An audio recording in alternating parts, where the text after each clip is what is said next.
5 yıldan başlıyor. Ya. Bunu sayıklamam.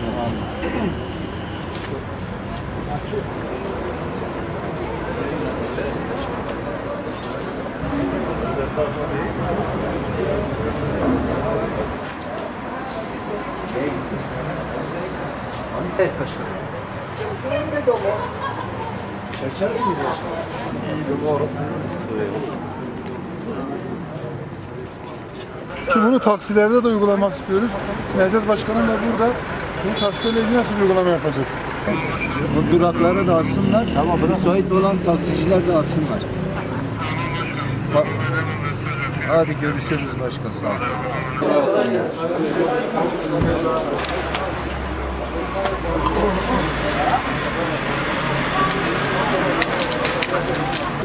Selamünaleyküm. Hayır. Karşı selamünaleyküm. Keşke olsaydı.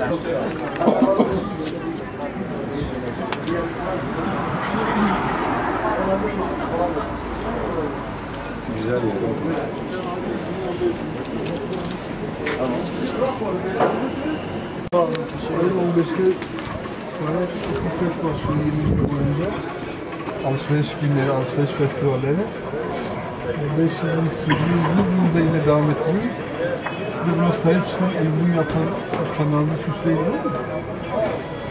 Tamam mı? Bana gönder bana. Esnafların katıldığı bir organizasyon.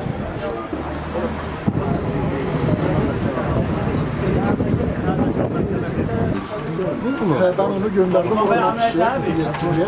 Meselelerine gönderdim. Bazı ne yapıyor? Abi festivala mı heye emeciyi gidip dövüşüp ağızda biz doğacağım indiremiyoruz ha. İnsanlar sahip çıkmışlar. Bu önemli. Bu iz bizi buraya getirmiş yani. Başka değer verenler anlar. Abi hürmet eder.